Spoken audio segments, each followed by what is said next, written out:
Yo, naranasan mo na mag-rap? Yung bang tipong nilalait ka kasi style pa? Ah, hindi pa. Bakit? Eto, naranasan ko na. Hindi. Ang bobo mo.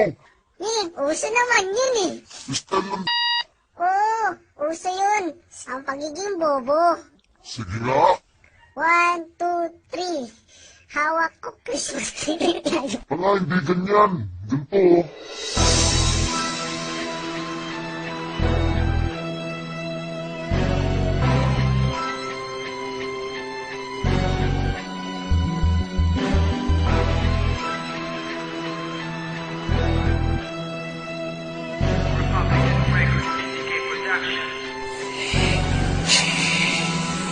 Uunahin na kita, bakulaw na nuno na kapag kumakanta, para ka lang puno. Ikaw lang yung rapper na sa mukha na buntis. Ikaw yung tinaguri ang nagrarap na goldfish. Mandaluyong to tanga, di ito probinsya. Baka sa lugar nyo hindi uso ang siyensya. Mga puro low-tech, pati mga estilo. Pansin ko lang medyo kahawig mo si Baby Milo. Ang pangit ng iyong mukha, ba't di mo paritoke? Mas bagay ang boses mo, pre sa karaoke. Naaalala kita pag pagkain ko ay dilis. Papangitan ng mata, pasok ka sa Guinness. Para pumogi ka, eto tapa oho. Kung anong laki mo, ganun ka rin kabobo. Dinurog na kita, dati wag ka nang magpanggap. Nakita ko na si Shrek kung paano mag-rap. Isusunod ko na ang grupo na puro forma. Na ang mga itsura mo kang mga tinorta. At pwede baboy sabog, wag kang magsa-side view. Napaghahalataan kasing meron kang swine flu. Anak ng teteng talaga, sumabay pa sa krisis.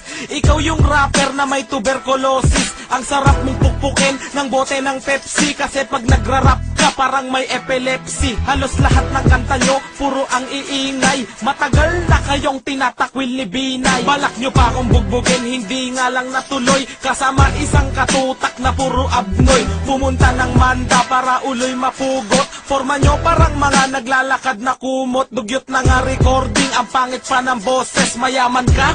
Ba't sumasali ng contest? At ikaw Mr. Clown, halika dito. Di ko pa nakakalimutan ng iyong atraso. Nung iyong kaarawan, tinira nyo si Flick G. Dugyot kayo, nagre-record sa mic ng PC. Ang buong grupo mo aking papagulungin. Mula sa inyong lugar, nabulubundukin. Lahat kayo taga-bundok, katulad ni Tarzan. Kabobohan yung tagay, wala ng kalunasan. Nilagay pa sa YouTube at in-upload sa torrent. Sa lahat ng video nyo, isa lang ang may comment. Yan ba ang freestyle? Paano ko manginginig? Di na nga kayo sikat, wala pang nakikinig. Picture mo sa YN, parang alimasag. Aaminin ko sikat ka pero sa kamprag. Para matira lang ako, naghanap ng kakosa. Walang gustong pumatol, kaya sa net nagsyota.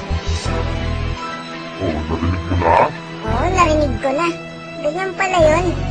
Oo, ganito yun, sabi sa'yo. Parang ang dali lang, pero... Ayoko na ganito.